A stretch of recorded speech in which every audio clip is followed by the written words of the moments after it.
আজ 20শে জানুয়ারি শহীদ আসাদ দিবস।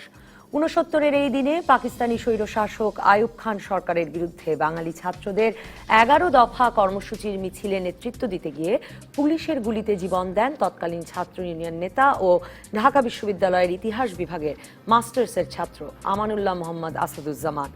১১ দফার বাস্তবায়ন এবং ছাত্র জনতার ওপর পুলিশ ও ইপিআর বাহিনী নির্যাতন, বিশ্ববিদ্যালয়ের পবিত্রতা লঙ্ঘনের প্রতিবাদে কেন্দ্রীয় ছাত্র সংগ্রাম কমিটি 20শে জানুয়ারি গোটা পূর্ব পাকিস্তানের সকল শিক্ষা প্রতিষ্ঠানে পূর্ণ ধর্মঘট পালনের আহ্বান জানালে তা মোকাবেলার জন্য ১৪৪ ধারা জারি করে প্রশাসন। কিন্তু প্রায় ১০,০০০ ছাত্রের বিশাল মিছিল ১৪৪ ধারা ভেঙে রাজপথে নামলে চাংখারপুলের কাছে গুলি ছুঁড়ে আসাদকে হত্যা করে এক পুলিশ কর্মকর্তা। জাতির পিতা বঙ্গবন্ধু শেখ মুজিবুর রহমানের ৬ দফা দাবির পক্ষে এবং আগরতলা ষড়যন্ত্র মামলায় আসামিদের মুক্তি দাবির আন্দোলনে আসাদের মৃত্যুর পরপরই কোনো রকম প্রস্তুতি ছাড়াই স্বতঃস্ফূর্তভাবে বের হয় বিরাট শোক মিছিল, যেখানে যোগ দেয় সাধারণ জনতাও। আসাদের মৃত্যুতে কেন্দ্রীয় ছাত্র সংগ্রাম কমিটির গোটা পূর্ব পাকিস্তানে ৩ দিন ব্যাপী শোক ঘোষণা, হরতাল এবং প্রতিবাদ মিছিল সহ নানা কর্মসূচি পালনের মধ্যেই ২৪শে জানুয়ারি হরতালে পুলিশ গুলি চালালে ঢাকার পরিস্থিতি গভর্নর মোনেম খানের নিয়ন্ত্রণের বাইরে চলে যায়। পতন ঘটে আইয়ুব সরকারের, ত্বরান্বিত হয় বাঙালির মুক্তি সংগ্রাম। স্বাধীনতা ও মুক্তিযুদ্ধে বিশেষ অবদানের জন্য ২০১৮ সালে এসে মরণোত্তর সর্বোচ্চ রাষ্ট্রীয় স্বীকৃতি স্বরূপ স্বাধীনতা পদক প্রদান করা হয়েছে শহীদ আসাদকে। শহীদ আসাদ দিবসের আজকের আলোচনায় রাজখান স্টুডিওতে আছেন বাংলাদেশের কমিউনিস্ট পার্টি সিপিবির সভাপতি মুজাহিদুল ইসলাম সেলিম এবং ঢাকা বিশ্ববিদ্যালয়ের ইতিহাস বিভাগের অধ্যাপক মেজবা কামাল। স্বাগত আপনাদের দুজনকেই। আশা করছি কিছুক্ষণের মধ্যেই আমাদের সঙ্গে শেখ শহীদুল ইসলামও যুক্ত হবেন। অধ্যাপক মেজবা কামাল, আপনাকে দিয়ে আমি শুরু করতে চাই যে এই কারণে যে আপনার নিজেরই একটি বই আছে আসাদ ও ৬৯-এর গণ অভ্যুত্থান, এবং এই মৃত্যুটিকে ২০শে জানুয়ারির এই মৃত্যুটিকে খুব একটা মোড় ঘোরানো ঘটনা বলা হয়। এটা কি এই কারণে যে, আমি যদি ঠিক বলি আমাকে শুদ্ধ করবেন না হলে, যে ৬৬-তে ৬ দফা এলো, আসবার পর বঙ্গবন্ধু যখন আগরতলা ষড়যন্ত্র মামলায় গ্রেফতার, এরপরে একটু থিতিয়ে পড়েছিল সে সময় ৬ দফার আন্দোলনটা, এই ছাত্ররা আবার রাস্তায় বেরোলো এবং আসাদের মৃত্যুতে আসলে কি ঘটলো যে কারণে এরপরে সবকিছু খুব দ্রুত ঘটতে থাকলো? ৬ দফা আন্দোলনের পরে যখন বঙ্গবন্ধু কারাগারেও, তখন কিন্তু রাজনৈতিক পরিস্থিতিটা একটা থমথমে অবস্থা। হ্যাঁ, তখন আওয়ামী লীগের নেতৃত্বের একাংশ 6 দফাকে বিরোধিতা করেছেন, ফলে আপনার আওয়ামী লীগও বলতে পারেন দ্বিধা বিভক্ত। তো সেই সময়ে একটু ছোট করে বলবেন কেন আওয়ামী লীগের একাংশ বিরোধিতা করছিল? আওয়ামী লীগের একাংশ ৬ দফাকে সমর্থন করেননি। হ্যাঁ, তারা এটাকে সঠিক কর্মসূচি মনে করেননি, কারণ স্বায়ত্তশাসন চাওয়া হচ্ছিল, সেই জন্য তাদের নানা রকমের বিবেচনা ছিল।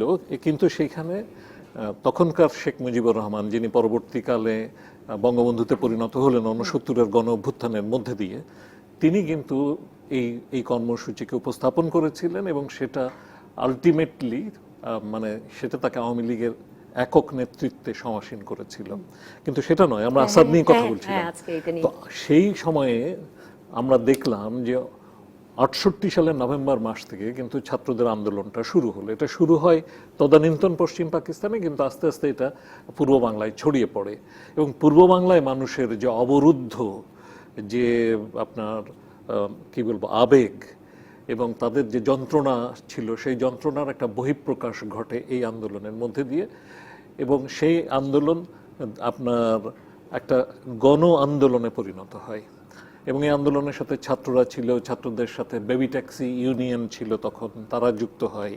তারপরে আপনার রিক্সাওয়ালারা যুক্ত হয় এবং শ্রমজীবী মানুষ আস্তে আস্তে যুক্ত হন। এর মধ্যে কৃষকের মধ্যে ছড়ায়, শ্রমিকের মধ্যে ছড়ায়, তৃতীয় চতুর্থ শ্রেণীর কর্মচারীদের মধ্যে ছড়ায়, কিন্তু এটা আন্দোলনে ছিল। কিন্তু আসাদ, যিনি একদিকে ঢাকা বিশ্ববিদ্যালয়ের ছাত্র নেতা এবং আবার তিনি কিন্তু একই সময়ে কৃষক সংগঠন করছেন এবং তিনি কৃষকদের মধ্যে কাজ করছেন, কৃষকের মুক্তির লক্ষ্যে কাজ করছেন। তো সেদিকে, এবং একটা জিনিস খেয়াল করবেন, আপনি যে কথা উল্লেখ করেছেন সঠিকভাবে, যে তিনি কিন্তু ১১ দফা আন্দোলনের নেতা ছিলেন, ১১ দফা কর্মসূচির যে আন্দোলন, সেই আন্দোলনের নেতা ছিলেন। আসলে ৬ দফা কর্মসূচিটা ছিল এক ধরনের মধ্যবিত্ত বাঙালির বিকাশের আকাঙ্ক্ষার প্রতিনিধি। তার মধ্যে শ্রমিক, কৃষক, ছাত্রের কথা সেভাবে ছিল না, কিন্তু শ্রমিক কৃষক কথা ছাত্রের কথার পাশাপাশি নিয়ে এলো 11 দফা, এবং যখন 6 দফা জায়গা পেল 11 দফার মধ্যে, তখন সেখানে মোটামুটি জনসমাজের সকল অংশ তারা কিন্তু সেই 11 দফার মধ্যে আপনার চলে এলো। ছাত্র, কৃষক, শ্রমিক, মধ্যবিত্ত, বিকাশাকাঙ্ক্ষী, বুর্জোয়া সবার কথা চলে এলো। ফলে সেটাই তখন একেবারে আন্দোলনের কেন্দ্রবিন্দু হয়ে যায়। তো সেই 11 দফা আন্দোলনের নেতা আসাদ, তিনি যখন শহীদ হলেন এবং তাকে টার্গেট করে হত্যা করা হয়েছিল, এর কিন্তু একটা ব্যাপক প্রতিক্রিয়া হলো সারা দেশে, ঢাকা শহরে তো বটেই, সারা দেশে। এবং কৃষক সমাজের মধ্যেও একটা ব্যাপক প্রতিক্রিয়া হলো। তিনি তো কৃষক সংগঠক ছিলেন, তিনি যে সংগঠনের সাথে যুক্ত ছিলেন, এবং তিনি আবার স্বাধীনতার চিন্তা করতেন। কারণ আমি তার ডায়েরি দেখেছি, তার উপর বই লিখতে যেয়ে সেখানে খুব ছোট করে লেখা আছে যে তিনি কিন্তু গ্রুপ ফরমেশন করছেন, একটা গ্রুপে যুক্ত হয়েছেন, পূর্ব বাংলার কমিউনিস্ট বিপ্লবীদের সমন্বয় কমিটি, যারা 68 সাল থেকে স্বাধীন জনগণতান্ত্রিক পূর্ব বাংলা প্রতিষ্ঠার জন্য কাজ করতে শুরু করেছেন, তাদের সাথে তিনি যুক্ত ছিলেন। তো ফলে আপনার ওনারা কিভাবে করবেন ভাবছিলেন, মানে সশস্ত্র বিপ্লব না কিভাবে, মানে সেটা কি ঠিক তাদের একটা করেছিলেন? কর্মসূচি ছিল, কিন্তু সে ধাপে ধাপে এগোনোর ব্যাপার ছিল। কিন্তু তারা আপনার স্বাধীনতার কথা ভাবছেন, তারা আপনার কৃষক জনতা ছাত্রের মুক্তির কথা ভাবছেন, এবং একটা শোষণবিহীন সমাজ প্রতিষ্ঠার কথা ভাবছেন। তো এইরকম একটা অগ্রসর চিন্তা নিয়ে, শুধু স্বাধীন নয়, স্বাধীন হলে এক বুর্জোয়ার জায়গা আরেক বুর্জোয়া দখল করতে পারে, আপনার পাকিস্তানি 22 পরিবারের জায়গা নতুন 22 পরিবার মানে সেখানে আপনার জায়গা দখল করতে পারে। কিন্তু তারা এমন একটা স্বাধীন দেশ চান যে দেশে আপনার বুর্জোয়ার জায়গা বুর্জোয়া নেবে না, সেখানে জনগণ স্বাধীনতার স্বাদকে ভোগ করতে পারবেন। তো সেখানে তার মানে সোজা কথায় কৃষকের অধিকার প্রতিষ্ঠা হবে, জমির উপর অধিকার প্রতিষ্ঠা হবে, শ্রমিকের অধিকার প্রতিষ্ঠা হবে, সেই কাজগুলো। তো যখন আসাদকে গুলি করে টার্গেট করে তাকে কিন্তু হত্যা করা হয়, তারা যখন সেই 144 ধারা ভেঙে মিছিল নিয়ে আসছিলেন, সে সময় কিন্তু তাকে টার্গেট করে, ওই যে আমাদের মেডিকেল ইমার্জেন্সি এবং শহীদুল্লাহ হলের মাঝখানের যে জায়গাটা, ওইখানে তাকে টার্গেট করে হত্যা করা হয়। একজন পুলিশ অফিসার তাকে হত্যা করেন, এবং তার প্রতিক্রিয়ায় সাথে সাথে কিন্তু মিছিল বেরোয়, এবং সেই মিছিল আসাদের রক্তাক্ত শার্ট নিয়ে সেই মিছিল যত সামনে এগোয় ততই কিন্তু তাতে সমাজের সর্বস্তরের মানুষ যোগদান করতে শুরু করেন, এবং মানে দেখা যায় যে সেই মিছিলে লক্ষাধিক লোক যুক্ত হয়ে গেছেন। এবং সেই মিছিল শুধু ঢাকায় নয়, সর্বত্র ছড়িয়ে পড়ে। তিনি কৃষক সংগঠন করতেন শিবপুরে। সত্যি মানে ওই যে শামসুর রহমানের কথা, আসাদের শার্ট আমাদের পতাকাতেই পরিণত হয়, এবং আসাদের শার্ট আমাদের প্রাণের পতাকায় পরিণত হয়। এবং গণ আন্দোলন যেটা চলছিল, সেই গণ আন্দোলনটা গণ অভ্যুত্থানে রূপান্তর হয়। স্যার সুযোগ পেলে সেটাও একটু আলাপ করব, যে আসলে তো কবিতা, একাধিক অমর কবিতা রচিত হয়েছে এই আসাদকে নিয়ে, শহীদ আসাদকে নিয়ে। আসাদের সেই সময়কার আসাদের মৃত্যু, তারপরের মিছিলের বর্ণনা উপন্যাসে আছে, আখতারুজ্জামান ইলিয়াসের মতো লেখকের উপন্যাসেও আছে। আমি সেইগুলো নিয়েও একটু আলাপ করবো সুযোগ পেলে। মুজাহিদুল ইসলাম সেলিম, সেদিন আপনারাও নিশ্চয়ই রাজপথে, আপনি তখন ঢাকা বিশ্ববিদ্যালয়ের ছাত্র নেতা হিসেবে সেই দিনটির স্মৃতি মনে পড়ে কিনা, এবং আপনিও যদি সেখান থেকেই শুরু করতেন যে আসাদের মৃত্যু আসলে কি করে সব বদলে দেয়। কারণ এরপরে মানে 71 পর্যন্ত, এই 66 থেকে 71 পর্যন্ত ওই সময়টাতে তো আমি পড়ছিলাম প্রায় 100 জন আসলে নানা সময়ে মিছিলে, বিক্ষোভে, পুলিশের গুলিতে নিহত হয়েছেন। আসাদ কি করে আসলে মোড়টা ঘুরিয়ে দিলেন? ধন্যবাদ। আজকের দিনটা খুবই আবেগের সঙ্গে আমার নিজের জীবনের সঙ্গে জড়িত। আসাদকে এই 20 জানুয়ারি হত্যা করা হয়েছিল 69 সালে, পুলিশের গুলিতে তিনি নিহত হন। এই 20 জানুয়ারি আরো 32 বছর পর পল্টন ময়দানে কমিউনিস্ট পার্টির যে মহাসমাবেশ অনুষ্ঠিত হয়েছিল, সেইখানে বোমা হামলা চালিয়ে আমাদের 5 জন কমরেডকে হত্যা করা হয় 92 সালে। 91 সালে। ওর জন্য এই দিনটা আমরা প্রত্যেক বছরই আসাদকেও স্মরণ করি, এবং আমাদের পল্টনের বোমা হামলায় শহীদদেরকেও আমরা স্মরণ করি। আসাদের মৃত্যুর যে পটভূমি, সেই পটভূমিটা মির্জা কামাল কিছুটা আলোচনা করেছে। আমাদের এখানে বাঙালি জাতির স্বাধিকারের সংগ্রামটা অনেক উত্থান পতনের ভেতর দিয়ে অগ্রসর হয়েছে। প্রসঙ্গক্রমে আওয়ামী লীগের প্রসঙ্গটা এসছে। আওয়ামী লীগের ডাইনে বায়ে মোড় ঘোরার অনেক চড়াই উত্তরায়ের ভেতর দিয়ে কিন্তু আওয়ামী লীগ অগ্রসর হয়েছে। এমনকি পাকিস্তানি আমলে যখন নাকি যুক্তফ্রন্ট গঠিত হয়, তখন 21 দফার ভেতরে যে স্বায়ত্তশাসনের দাবি ছিল, সারওয়ার্দী সাহেব যখন পাকিস্তানের প্রাইম মিনিস্টার হয়ে গেলেন, তখন তিনি বললেন 54 সালে জিতে তার 2 বছর পর তিনি প্রাইম মিনিস্টার হলেন, 3 বছর পর, 2 বছর পর, তখন তিনি বললেন যে স্বায়ত্তশাসনের আন্দোলন বন্ধ করে দাও, 98% অটোনমি হয়ে গেছে এবং আমেরিকার সঙ্গে চুক্তি করতে হবে আমাদের, 0 + 0 = 0। এইগুলো নিয়ে মতবিরোধ দেখা দিল, যার ফলে আওয়ামী লীগে একটা বিভেদ সৃষ্টি হলো। মৌলানা ভাসানীর নেতৃত্বে ন্যাশনাল আর্মি পার্টি গঠিত হলো। এরপর থেকে লাগাতার ভাবে, এমনকি আইয়ুবী সামরিক শাসন জারির পরেও আওয়ামী লীগ আর স্বায়ত্তশাসনের দাবিতে ফিরে আসতে পারেনি। সারওয়ার্দী সাহেব যখন মৃত্যুবরণ করলেন 61 সালে, তখন তারপরে বঙ্গবন্ধু, তখন তিনি শেখ মুজিবুর রহমান, তিনি তার চেয়ে অনেক সিনিয়র নেতা, আতাউর রহমান, সালাম সাহেব, বড় বড় নেতা ছিলেন, তাদেরকে পাশ কাটিয়ে দূরে ঠেলে দিয়ে তিনি বলিষ্ঠতার সঙ্গে বাঙালির অধিকারের দাবিটাকে নিয়ে সামনের দিকে এগিয়ে আসলেন। 54 দাবিটা আবার মনে করিয়ে দিলেন, আবার পুনরাবির্ভূত হলো এবং সেটা 6 দফা আকারে আবার প্রকাশিত হলো।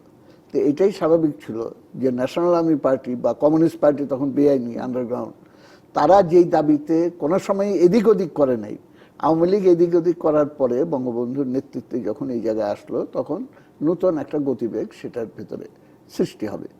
কিন্তু এই সময়ের ভিতর আরো কতগুলো ঘটনা ঘটেছে। বাঙালির স্বাধিকারের দাবির পাশাপাশি শক্তিশালী কৃষক আন্দোলন গড়ে উঠেছে, শক্তিশালী শ্রমিক আন্দোলন গড়ে উঠেছে, সাম্রাজ্যবাদের বিরুদ্ধে জোরদার আন্দোলন গড়ে উঠেছে এবং সেই দাবিতে জনগণের আন্দোলনগুলো ক্রমাগতভাবে শক্তি অর্জন করতে করতে দেশের পরিস্থিতিতে একটা বিস্ফোরণের জায়গায় নিয়ে যাওয়ার অবস্থা সেখানে সৃষ্টি হলো। 6 দফা আন্দোলন সমস্ত ঘটনাবলীকে একটা নতুন প্রেরণা দিল ঠিকই, কিন্তু 6 দফার ভিত্তিতে গণ অভ্যুত্থান হলো না, কারণ তখনও সকলে প্রস্তুত নয় আসলে। না প্রস্তুত, কিন্তু 6 দফার ভেতরে যেটা মেজবা কামাল বলল যে কৃষকের দাবি, শ্রমিকের দাবি এবং মৌলিক মানে প্রগতিমুখী যে দাবিগুলো, যেমন যেই দাবিগুলো 11 দফায় অন্তর্ভুক্ত করা হলো, তার ভেতরে ব্যাংক, বিমা, বৃহৎ শিল্প জাতীয়করণ করতে হবে, আমূল ভূমি সংস্কার করতে হবে, আমেরিকার সঙ্গে সিয়াটো, সেন্টো, পাক মার্কিন সামরিক চুক্তি সেগুলো বাতিল করতে হবে, এই দাবিগুলো যুক্ত করে, এটার সঙ্গে ছাত্রদের দাবি ছিল, অন্যদের দাবি ছিল, সব মিলে যখন 11 দফা রচিত হলো, সেইটা কিন্তু পটভূমি রচনা করলো। এবং ওই সময়কার স্মৃতি আমার যে একেবারে স্পষ্ট মনে আছে, ইউনিভার্সিটিতে এনএসএফ এর কুখ্যাত খোকা, পাসপাত্তু, এই 2টা নাম খুব পরিচিত ছিল এবং তারা সাপ নিয়ে ঘুরতো এবং সমস্ত ছাত্রদের উপরে খবরদারি করে হামলা চালাতো। পাকিস্তানে মনোয়ার খানের গুন্ডা বাহিনী। পাসপাত্তুকে যখন হত্যা করা হয়, এই হত্যার পরে ইউনিভার্সিটি বন্ধ করে দেওয়া হয় এবং ওই সময় ছাত্রলীগ 6 দফা নিয়ে যাচ্ছে আর ছাত্র ইউনিয়ন স্বায়ত্তশাসনের দাবি, সাম্রাজ্যবাদ বিরোধী দাবি, ব্যাংক বিমা জাতীয়করণের দাবি, এগুলো নিয়ে যাচ্ছে। এখন 2টা মিলানো যাচ্ছে না। ওই ফাঁকটায় তখন ইউনিভার্সিটি বন্ধ এবং আমি প্রত্যক্ষভাবে জড়িত ছিলাম। ওইখানে প্রাক্তন ছাত্র নেতৃবৃন্দেরও কেউ কেউ, বিশেষ করে আমি মোহাম্মদ ফরাদের নামটা বলতে চাই, সিরাজুল আলম খানের নামটা বলতে চাই, এই 2টা নাম বিশেষভাবে, এবং তারা তদারক করে ছাত্রলীগ, ছাত্র ইউনিয়ন তখন 2টা ভাগ ছিল, মতিয়া মেনন, এবং তারা মেনন গ্রুপে তারা একত্রে বসে 6 দফা ছাড়া ছাত্রলীগ যাবে না, আবার ছাত্র ইউনিয়ন ওইসব দাবি ছাড়া যাবে না। তখন কথা হলো যে 6 দফাটা 6 দফা হিসেবে না লিখে 6 দফায় যে পয়েন্টগুলো আছে ওইগুলোই 1-2 করে লিখে দিই আর বাকি দাবগুলো করি। এই ফর্মুলাতে সবাই একমত হয়ে আমরা ডিসেম্বর মাসের মাঝামাঝি সময় প্রকাশ্যভাবে এটা ঘোষণা করা হলো, সম্ভবত 9 কি 10 তারিখ, আমার ঠিক মনে পড়ছে না, যে আমরা 11 দফায় স্বাক্ষর করেছি এবং ছাত্র সংগ্রাম পরিষদ সেটা গঠিত হলো, যেটাই পরে আন্দোলনের ভিত্তিতে পরিণত হলো। আমাকে একটা বিরতিতে যেতেই হবে, আমি বিরতির পর শেখ শহীদুল ইসলামকে নিয়েও ফিরবো। আর আমি ওই বিষয়টাও জানতে চাই যে তার মানে সেই সময়টায় আসলে নেতৃত্বে চলে এলেন ছাত্ররাই এবং এই 11 দফারও 1, 2 এই 2টো পয়েন্ট কিন্তু ভীষণভাবে ছাত্রদের দাবি এবং তারপর তাতে সকলের দাবি যুক্ত করা হলো। এই প্রসঙ্গটাতেই ফিরবো একটা বিরতির পর। ফিরে এলাম রাজকাহনে। আমাদের সঙ্গে এর মধ্যে যুক্ত হয়েছেন জাতীয় পার্টি জেপি সাধারণ সম্পাদক শেখ শহীদুল ইসলাম। স্বাগত আপনাকেও। মুজাহিদুল ইসলাম সেলিম, আপনি শেষ করছিলেন, মানে তার মানে সেই সময়টাতে আসলে ঢাকা বিশ্ববিদ্যালয় আবারও খুললো এবং 1969 সালের এই মানে ওই ডিসেম্বরের সময়টায় আপনারা ঠিক করলেন যে মানে 6 দফাকে ভেতরে নিয়ে ছাত্র শ্রমিক জনতার একটা সকলের একটি মানে এই হতে হবে এই 11 দফা। তার মানে ছাত্ররাই তখন নেতৃত্বে চলে এলো। আমার মূল কথাটা হলো যে এর আগেকার আইয়ুব আমলের সমস্ত আন্দোলনগুলো একটা জায়গায় এসে মোহনায় মেলার মতো একটা পটভূমি তৈরি হলো এবং ঢাকা ইউনিভার্সিটি খোলার সঙ্গে সঙ্গে আগেই এটা ড্রাফট করে রেডি করে সইটই করা ছিল, কিন্তু প্রকাশ্যভাবে এটা ঘোষণা করার পর বিশ্ববিদ্যালয়ের চতুর্দিকে 144 জারি করায় মিছিল বের হতে দিচ্ছে না, পুলিশের সঙ্গে হচ্ছে সংঘর্ষ হচ্ছে, এর ভেতরে কেউ কেউ লাফিয়ে পার হয়ে যে মিছিল করার চেষ্টা করছে এবং প্রথম মাহফুজ আনাম অ্যারেস্ট হয়ে যায়, এটা আমার এখনো মনে আছে, মাহফুজ আনাম। তারপর দিন আমরা একটা কৌশল করলাম যে আমরা পুলিশের সঙ্গে সংঘাত করব আর ছোট্ট একটা গ্রুপ নিয়ে, শামসুদ্দোহা তখন ছাত্র ইউনিয়নের প্রেসিডেন্ট, আপনি একটা গ্রুপ নিয়ে চলে যাবেন একেবারে গুলিস্তান, পাবলিকের ভেতরে চলে যান এবং গুলিস্তানের সামনে একটা কামান ছিল, সেই কামানের উপরে দাঁড়িয়ে তিনি বক্তৃতা করলেন। কিন্তু আন্দোলন অব্যাহত থাকলো 19 তারিখ 20 তারিখ এবং 20 তারিখের মিছিলটা অনেক বড় এবং সেই মিছিলটা যে আমরা বড় মিছিলটা শহীদ মিনার যে আবার ঘুরে ক্যাম্পাসে ফিরে আসবো, সেইখান থেকে একটা মিছিলের একটা অংশ, সেটা মিছিলে আসাদও ছিল, সেটা চানখাল পুল দিয়ে আবার নবাবপুর দিকে যাওয়া যায় কিনা এইটার জন্য চেষ্টা করছিল। তখন চানখাল পুলে ওইখানে একটা পেট্রোল পাম্প ছিল, ওই পেট্রোল পাম্পের ওই জায়গা থেকে দাঁড়িয়ে নীল ডাউন পজিশন থেকে, আমার খুব যদি ভুল না হয় এরকম এক নীল ডাউন পজিশন থেকে ফায়ার করে এবং ফায়ার করে সেখানে মৃত্যুবরণ করে। আমি তখন শহীদ মিনারের ওখানে এবং গুলির আওয়াজ এখানে আপনার কাছে আমি আবারও ফিরবো। তারপরে তো এর চেয়েও বড় নাকি বের হয় শোক মিছিল, আমি সেই ঘটনাগুলো আপনার কাছে শুনতে চাইবো। আর এই যে বর্ণনায় পড়ি হাজার হাজার 10,000 সারা শহর মানে একত্রিত হয়ে যায়, সেই সময়ের সেই স্মৃতিগুলো একটু। এটা তো একবার তো হয়নি, 20 তারিখের পরে আস্তে আস্তে বাড়ছে এবং এটা চূড়ান্ত রূপ নেয় 24 তারিখে, যেটাকে আমরা অবহিত করি গণ অভ্যুত্থান ঘটে গেছে এবং গণ অভ্যুত্থানের 24 তারিখের পর একের পর এক আন্দোলনটা ক্রমাগতভাবে অগ্রসর হতে থাকে যতক্ষণ পর্যন্ত না আইয়ুবের পতন হয়। আমি 20 তারিখের স্মৃতিটাও শুনবো, 20 থেকে 24 তারিখে যাওয়ার কথা যতটুকু শোনা সম্ভব শুনবো। শেখ শহীদুল ইসলাম, আপনি তখন তো রাজপথে নাই, আপনি তখন কারাগারে, যেই 11 দফার মধ্যে এই রাজবন্দীদের, বঙ্গবন্ধু সহ সকল রাজবন্দীদের মুক্তিও চাওয়া হলো এবং আপনাদের আসলে তো মোটামুটি সেই জেলের তালা ভেঙে বের করে আনলো ছাত্র জনতা। ধন্যবাদ আপনাকে। আজকে শহীদ আসাদ দিবস এবং এই দিবসের আমার এই বক্তব্য শুরুর প্রারম্ভে আমি গভীর শ্রদ্ধা ও বিনম্র ভালোবাসায় স্মরণ করছি শহীদ আসাদকে, যিনি 11 দফা আন্দোলনের প্রথম শহীদ হিসাবে পরিগণিত হন এবং যার এই আত্মদান এবং তার এই রক্তমাখা শার্ট আমাদের পুরো জনগোষ্ঠীর মধ্যে একটা বিপুল আলোড়নের সৃষ্টি করে এবং সমগ্র বাংলাদেশ পরবর্তী কয়েকদিনের মধ্যেই একটি গণ অভ্যুত্থান ঘটিয়ে ফেলে।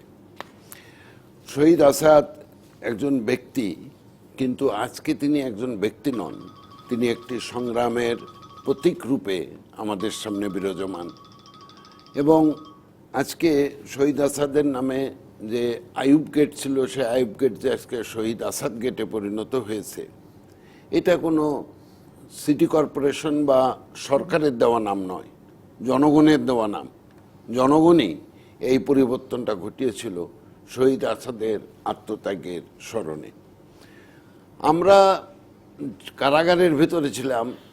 বঙ্গবন্ধুর আগরতলা ষড়যন্ত্র মামলায় যখন বঙ্গবন্ধুকে গ্রেপ্তার করা হয়, তার বিরুদ্ধে আমরা আন্দোলন করছিলাম। সেই আন্দোলনে জগন্নাথ কলেজের কিছু নেতা এবং আমাদের এই ইকবাল হলের কেন্দ্র, ইকবাল হল মানে তৎকালীন ইকবাল হল, বর্তমানে সার্জেন্ট জহুরুল হক, এটাকে কেন্দ্র করেই আমাদের সেই আন্দোলনটা গড়ে উঠেছিল। তো আমরা সেই আন্দোলনের সঙ্গে সম্পৃক্ত থাকার জন্য আমি গ্রেপ্তার হয়ে যাই। আমি তখন ছাত্রলীগের কেন্দ্রীয় কমিটির সাংগঠনিক সম্পাদক ছিলাম। তো আমি গ্রেপ্তার হয়ে যাই এবং আমরা কারাগারে তখন দেখলাম যে আইয়ুব খান একটা উন্নয়নের দশক, ডিকেড অফ ডেভেলপমেন্ট পালন করছে এবং সেই সরকার এটা ধরে নিয়েছিল যে তারা এক দশক তথাকথিত উন্নয়ন করেছে, বেসিক ডেমোক্রেসি চালু করেছে, তারা কন্টিনিউ করবে এবং তারা আগামীতে আরও অনেক দিন, দীর্ঘদিন যাবৎ তারা থাকবে, যেটা সাধারণত সরকারেরা মনে করেন যে তারা আর পরিবর্তন হবেন না, তারা চলতেই থাকবেন। আর আপনারা যখন জেলে ঢুকেছেন আপনারাও তো ভাবছেন যে সরকার না মানে বদলালে আর বের হওয়ার কোনো চান্স নেই।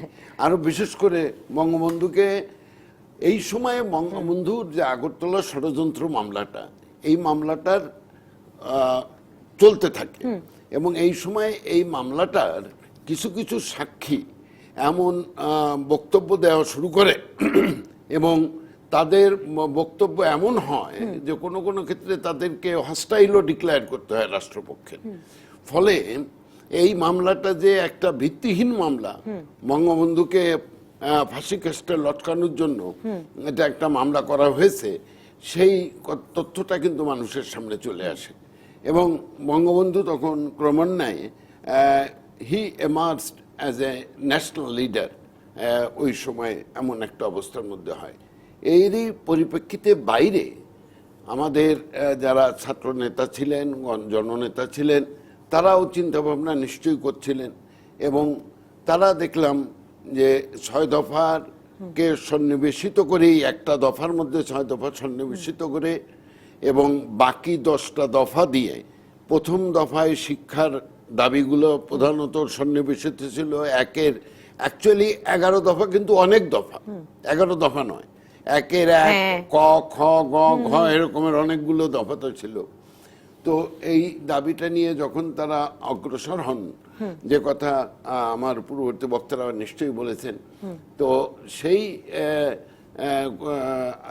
আন্দোলনের এই শহীদ আসাদ নিহত হওয়ার পরে আমরা দেখলাম যে মানুষের মধ্যে একটা ভিন্ন ধরনের জাগরণ শুরু হয়ে যায় এবং এই জাগরণটা কেবলমাত্র পূর্ব পাকিস্তানে নয়, পশ্চিম পাকিস্তানেও, সেখানেও একটা অধিকাররা মানুষ, তারাও একটা আন্দোলন শুরু করে।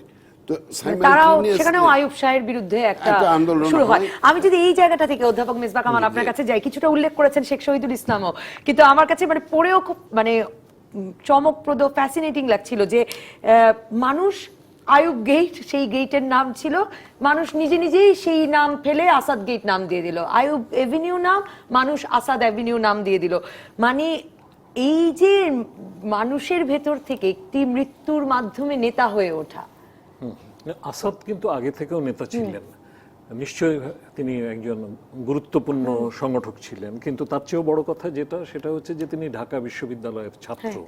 আপনারা দেখুন 1952 সালে যখন ঢাকা বিশ্ববিদ্যালয়ের ছাত্ররা শহীদ হলেন, তখন কিন্তু সারা দেশের প্রতিটি প্রান্তরে কিন্তু একটা মানে ধাক্কা যেয়ে পৌঁছলো। হ্যাঁ, মানুষ যেন সচকিত হয়ে উঠলো যে আমাদের ছাত্ররা সেই সময় কিন্তু আমার সন্তানও তো হতে পারত, আমিও হতে পারতো। এবং তাছাড়া দেখুন, মানে আমাদের একটা মানে প্রায় অশিক্ষিত সমাজ থেকে শিক্ষার আলো বিস্তৃত হচ্ছে, তার পাদপ্রদীপটা জ্বালিয়ে রেখেছে ঢাকা বিশ্ববিদ্যালয়। তো সেই ঢাকা বিশ্ববিদ্যালয়ের একজন ছাত্র শহীদ হয়েছেন, যিনি একজন ছাত্র নেতা, যিনি একজন কৃষক সংগঠক, যিনি একজন স্বাধীনতার চিন্তা করেন, অগ্রণী চিন্তা করেন, এরকম একজন মানুষ সর্বোপরি তিনি ঢাকা বিশ্ববিদ্যালয়ের ছাত্র। ঢাকা বিশ্ববিদ্যালয়ের ছাত্র এবং 11 দফা তখন কিন্তু জনপ্রিয় হতে শুরু করেছে। কাজে সেই 11 দফার প্রথম শহীদ, যে কথাটা শহীদ ভাই বলছিলেন, তো সেই আসাদ, তার মৃত্যু কিন্তু মানুষকে একেবারে আবেগে উত্থিত করলো এবং মানুষজন রাস্তায় নেমে এলেন এবং সে তার প্রকাশ। আমি কিন্তু মনে করি যে গণ অভ্যুত্থান হয়েছে 20শে জানুয়ারি তারিখে, আসাদের মৃত্যুকে উপলক্ষ করে এই গণ অভ্যুত্থান শুরু। হ্যাঁ, গণ অভ্যুত্থান শুরু। এই গণ অভ্যুত্থানে শোক মিছিল পরে যেটা বেরোলো, না সেই শোক মিছিলে তো একদম আক্ষরিকভাবে সমস্ত পত্রপত্রিকার রিপোর্ট আমি দেখেছি যে আপনার লক্ষাধিক মানুষের অংশগ্রহণ এবং আমাদের ছাত্রীরা, আমাদের নারীরা, তারাই নাকি প্রথম বেরিয়েছিলেন, তারাই সামনে ছিলেন সেই আপনার মিছিলে। এবং সেই মিছিলের যে কি গভীর ইম্প্যাক্ট ছিল, যেটা তো আমরা আমাদের প্রধান কবি শামসুর রহমানের তার সেই লেখা আসাদের শার্ট আজ আমাদের প্রাণের পতাকা, তার মধ্যে দিয়ে আমরা পাই। এবং আমরা দেখেছি যে আসাদের, দেখুন সেই সময় কিন্তু ছাত্র সমাজের ভূমিকাটাও খুব গুরুত্বপূর্ণ, কারণ এই গণ অভ্যুত্থান এর আগে 6 দফা আন্দোলন যখন 11 দফায় রূপান্তরিত হচ্ছে, তখন থেকে আমরা কিন্তু দেখছি যে সমাজের বিভিন্ন অংশের মানুষ কিন্তু বিশ্ববিদ্যালয়ে দলে দলে আসছে।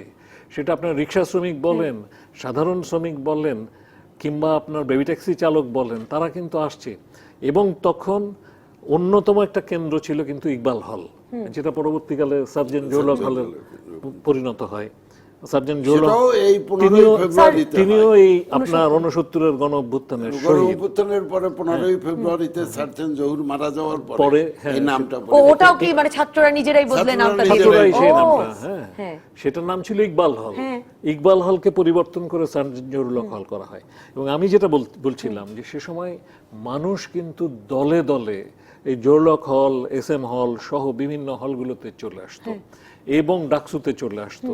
এবং তারা ভাবছিল যে ছাত্র নেতারা ছাত্ররা কোনো দিক নির্দেশনা দিতে পারবে, ছাত্রদের কাছে নির্দেশনা চাইতো। তারা বিভিন্ন ধরনের বিচার আচার থেকে শুরু করে বিভিন্ন এলাকায় কি সমস্যা সেটা সমাধানের জন্য তারা বলতো আপনারা একজন ছাত্রকে দেন। এবং সেইখানে তারা আপনার ছাত্রদের মুখোপেক্ষী হয়ে উঠেছিল। তো নেতৃত্বের জন্য তারা কিন্তু ছাত্রদের সন্ধান করছিল। ছাত্রদের তখন অত্যন্ত সম্মানের জায়গা, সেই জায়গায় সেরকম একজন সম্মানিত ছাত্র আজকের মানে ছাত্র সংগঠন কিংবা আজকের ছাত্রদের দেখে, ছাত্র নেতাদের দেখে যে প্রেস্টিজ 69-এ ছাত্ররা কিংবা 70-এ 71-এ ছাত্ররা মানে আপনার অর্জন করেছিল, ভোগ করেছে, সেটা বোঝা যাবে না। তো সেইখানে সেই বিশ্ববিদ্যালয়ের সেই ছাত্র সমাজের একজন ছাত্রনেতা শহীদ হয়েছেন, এটা কিন্তু একটা ইলেকট্রিক শক ওয়েভের মতো ছড়িয়ে পড়ে। এবং আপনার সেটা একটা তার প্রতিক্রিয়ায় মানুষের অংশগ্রহণ দিয়ে গণঅভ্যুত্থান ঘটে যায়। এবং যে উর্মিমালা শুরু হয়, সেই উর্মিমালার একটা মানে 3 দিনব্যাপী কর্মসূচি দেওয়া হলো। তার পরের দিনে ঢেউয়ের মতো একটা, হ্যাঁ, সেই উর্মিমালা, সেই ঢেউয়ের একটা ঢেউ হচ্ছে 24শে জানুয়ারি, যেদিন আপনার মতিউর শহীদ হলেন। রুস্তম হলেন, কিন্তু মতিউর ছিলেন 10ম শ্রেণীর ছাত্র, নবকুমার ইনস্টিটিউশনের। তো 10ম শ্রেণীর একটা মাসুম বাচ্চা, তাকেও পর্যন্ত আইয়ুব খান মানে এত বড় নির্যাতক, একটা মাসুম বাচ্চাকেও পর্যন্ত ছাড়ছে না, তাকে হত্যা করছে। এটা কিন্তু জনগণের মধ্যে, যেমন ধরুন ক্ষুদিরামের মৃত্যু, বাচ্চাও আসলে মিছিলে নেমে গেছে, তিনি মিছিলে নেমেছেন না, কিন্তু ধরুন ক্ষুদিরামের মৃত্যু যেমন মানুষকে আবেগে মানে উত্থিত করেছিল এবং এখনো করে, তেমনি কিন্তু এই যে মতিউরের মৃত্যুটা, সেটাও কিন্তু মানুষকে আবেগে উত্থিত করেছে। এবং এর পরে আমরা দেখব দফায় দফায়, ধরুন ডক্টর জোহার মৃত্যু, সার্জেন্ট জহুরের মৃত্যু, এই প্রত্যেকটা মৃত্যু কিন্তু আমাদের উর্মিমালায় নতুন সংযোজন করছে। এবং আসাদের মৃত্যু দিয়ে তাকে উপলক্ষ করে যে মোমেন্টামটা তৈরি হলো, সেটাই কিন্তু শেষ পর্যন্ত আইয়ুব খানের পতন ঘটিয়ে ছাড়লো। একটা বিরতিতে যাব, বিরতির পর মুজাহিদুল ইসলাম সেলিম আপনার কাছে ফিরে আসাদের মৃত্যুর পরের প্রতিক্রিয়ায় যে মিছিল, ছাত্র জনতা সকলে বেরিয়ে এলেন, লক্ষাধিক লোকের মিছিল, সেই মিছিলের কথা শুনবো। সারা ঢাকা শহর যে মিছিলে ছিল উত্তাল। ফিরে এলাম রাজকাহনে। মুজাহিদুল ইসলাম সেলিম, অধ্যাপক মেজবা কামাল শেষ করেছিলেন যে সে সময় ছাত্র জনতা, শ্রমিক, সাধারণ মানুষ তারা হলে হলে আসতেন, মানে ছাত্রদের কাছ থেকে দিক নির্দেশনা চাইতেন, তাদের আন্দোলনে সম্পৃক্ত হতে চাইতেন। সেই স্মৃতি আর আসাদের মৃত্যুর পর আসলে মিছিলটা কত বড় ছিল, লক্ষাধিক মানুষের মিছিল, সারা ঢাকা শহরের মানুষ নাকি মিছিলে নেমে এসেছিল। না, আমরা সবসময় আইয়ুব শাহী ধ্বংস হোক স্লোগান যখন দিতাম, আরো অনেক স্লোগানই দিতাম, কিন্তু একটা স্লোগান, ছাত্র জনতা এক হও, কৃষক শ্রমিক ছাত্র জনতা এক হও, এক হও, এই স্লোগানটা খুব জোরে আমরা উচ্চারণ করতাম। এবং সেই স্লোগানের প্রকৃত বাস্তব অভিব্যক্তি আমরা ঘটতে দেখেছি 69-এর গণ অভ্যুত্থান কালে। এবং সেই সময় ছাত্র সমাজের ভূমিকাটা অগ্রণী হওয়া সত্ত্বেও এককভাবে এটা ছাত্র অভ্যুত্থান ছিল না, এটা গণ অভ্যুত্থানে পরিণত হলো যখন নাকি শ্রমিক শ্রেণী বিশেষ করে, এবং পরবর্তীকালে আরেক কিছুদিনের ভেতরেই গ্রামের কৃষকরা যখন এই আন্দোলনের ভিতরে যুক্ত হওয়া শুরু করলো। এবং সেই রকম অবস্থার ভেতরে ওই সময়ের ঘটনা যদি আমি বলি, আসাদের মৃত্যুর পর আমরা 3 দিনের কর্মসূচি ঘোষণা করলাম। প্রথম দিন কালো ব্যাজ পরে বিশাল মিছিল হবে, যে মিছিলের কথা আপনি বলছিলেন, যে লক্ষ লোকের মিছিল, নীরব মিছিল, মৌন মিছিল। তারপরের দিন সমস্ত বাড়িতে বাড়িতে কালো পতাকা উত্তোলন হবে এবং প্রতিবাদ সমাবেশ হবে, খন্ড খন্ডে এটা হলো। এবং 23 তারিখে মশাল মিছিল, আমি এটা ভাষায় বর্ণনা করতে পারবো না, যে হাজার হাজার মানুষের এবং হাজার হাজার মশাল ঢাকা শহরের এক জায়গা থেকে এক জায়গা থেকে, কত দূর থেকে কত দূর বিস্তৃত ছিল? সাধারণত আমরা যে মিছিলটা করতাম শহীদ মিনার থেকে শুরু, ওখান থেকে বের হয়ে প্রেস ক্লাব হয়ে, বঙ্গবন্ধু পল্টন হয়ে, নবাবপুর হয়ে, ইসলামপুর হয়ে, চকবাজার হয়ে, জেলখানার সামনে এসে সবাই উচ্চ স্বরে রাজবন্দীদের মুক্তি চাই স্লোগান দিতে দিতে এসে আবার শহীদ মিনারে শেষ হলো। তখন মশাল বানানোর জন্য বিশাল একটা আয়োজন আমাদের করতে হয়েছিল, এবং চট জোগাড় করে, আলকাতরা জোগাড় করে, এবং সেইখানে আবার রিক্সায় করে বাসের মাথায় রিক্সায় করে আবার কেরোসিনের টিন নিয়ে, যেই মশাল নিভে যাচ্ছে ওইখানে আবার আমরা এটা আরেকটু কেরোসিন ঢেলে এটাকে যাতে জ্বালাতে পারি, এবং সমস্ত জায়গায়। এবং সেই 23 তারিখের এইটার পরেই 24 তারিখ ছিল হলো ধর্মঘট, এবং সেই ধর্মঘটে ছাত্ররা অংশগ্রহণ করেছে তো বটেই, কিন্তু সেইখানে সাধারণ শ্রমজীবী মানুষ যখন অংশগ্রহণ করে এইটার ভেতরে নতুন একটা মাতৃকতা নিয়ে আসলো। সুতরাং গোটা গণ অভ্যুত্থানের ব্যাপারটা আমি মনে করব তার হিস্টোরিক পটভূমি, ঐতিহাসিক পটভূমি, আন্দোলনের ধারাবাহিকতায় যেই জায়গায় এসে এবং যেই ইস্যুগুলোতে জনগণ সচেতন হয়ে রাস্তায় নামলো সেটাই সম্ভব করেছে। এবং সেইটা কোনোদিনই শত্রুকে মোকাবেলা করা ছাড়া তো এটা হয় না। আমার মনে হয় 69-এর গণ অভ্যুত্থানের আসলে প্রতিটি দিন নিয়ে আরেকদিন আলাদা করে শুনবারও ইচ্ছা রইলো, কিন্তু শেখ শহীদুল ইসলাম, মানে আমার জানতে ইচ্ছা করে সে সময় এই যে লক্ষ লোক নেমে পড়ছেন, মৌন মিছিল হবে আজ, লক্ষ লোক আসছেন, মশাল মিছিল হবে আজ, মানে এই খবরগুলো ছড়াতো কি করে? দেখুন, তখনকার যে মেকানিজম আমাদের ছিল, এটা মোস্টলি আমাদের সাংগঠনিকভাবেই, নিউজ পেপারগুলি তো ছিলই, কিন্তু নিউজ পেপারের যে আপনি তৎকালীন নিউজ পেপারে 2টা ডেট দেওয়া হতো, একটা ঢাকা, 11 দফায় দেখলাম ইত্তেফাক খুলে দিতে হবে, আর একটা হলো মফস্বল, এরকমের 2টা ডেট দেওয়া হতো, কারণ মফস্বলে এই পেপারগুলো যে পড়তো একদিন পর। হ্যাঁ, তো এই জন্য আমাদের তৎকালীন সময়ে মোস্টলি সংগঠনের মাধ্যমেই আমরা খবরটা পৌঁছাতাম, কোনো জায়গায় লোকও পাঠানো হতো। এবং এই 11 দফা আন্দোলনের একটা চমকপ্রদ বিষয় হলো, যেখানে রাজবন্দীদের মুক্তি, বঙ্গবন্ধু, তখন তো বঙ্গবন্ধুর নেই শেখ মুজিবের মুক্তি, এটা একটা বিরাট দাবি হিসাবে সামনে চলে আসলো। এবং এই একই সঙ্গে আর একটা জিনিস আসলো, যেটা হলো যে ছাত্রদের দাবির সঙ্গে জনগণের দাবির সম্পৃক্ততা। 11 দফার এটা কিন্তু একটা বিরাট ক্যারেক্টার, যে এটা ছাত্রদের দাবি কেবল নয়, ছাত্ররা জনগণের দাবিকেও সম্পৃক্ত করছে। এবং তখন পল্টন ময়দানে যে সভা হলো, সেই সভায় আমার মনে আছে একটা আমরা পরবর্তীতে আমরা নিউজে দেখেছি, পরবর্তীতে একটা সভা হলো যে ড্যাক, ডেমোক্রেটিক অ্যাকশন কমিটি, তারা একটা সভা দিল।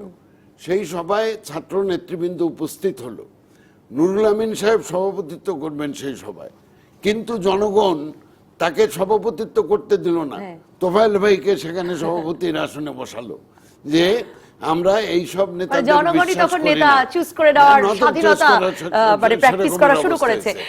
তবে এখানে আরেকটা বিষয়ে অত্যন্ত গুরুত্বপূর্ণ বলে আমি মনে করি, যে দেখুন, যদি আপনি পটভূমিটা দেখেন, আইবের সময়ে, আমি যেটা বলতে চাই আমাদের বর্তমান পরিপ্রেক্ষিতে, যে আইবের সময় কিন্তু দেশে ইনফ্রাস্ট্রাকচার বা অবকাঠামোগত উন্নয়ন হয়েছিল কিছু, এটা অস্বীকার করার উপায় নাই। কিন্তু কেবল উন্নয়ন দিয়ে জনগণের অধিকারকে গলা চিপে, টুটি চিপে ধরে কেবল উন্নয়ন দিয়ে মানুষকে সন্তুষ্ট রাখা, এই থিওরিটা কিন্তু বদলে গেল। তখন মানুষ তখন এই কথা প্রমাণ করলো যে আমরা গণতন্ত্র চাই, এবং আমরা জি, উন্নয়ন আমরা শহীদ আসাদ দিবসের আলোচনাটা শেষ করতে চাই স্যার সেই জায়গায় অধ্যাপক মেজবা কামাল, যে কবি শামসুর রহমানের বিখ্যাত কবিতা, অমর কবিতা আসাদের শার্ট, হেলাল হাফিজ লিখলেন এখন যৌবন যার যুদ্ধে যাবার তার শ্রেষ্ঠ সময়, আল মাহমুদ লিখলেন, আখতারুজ্জামান ইলিয়াস তার চিলেকোঠার সেপাইয়ে যে ওই যে কালো কালো হাজার মাথা ধেয়ে আসছে সেই সম্পর্কে লিখলেন। মানে কি সে ঘটনা, আসাদের মৃত্যু, তার সেই রক্তমাখা শার্ট, যে এত এত অমর কবিতা গল্প রচিত হতে থাকলো।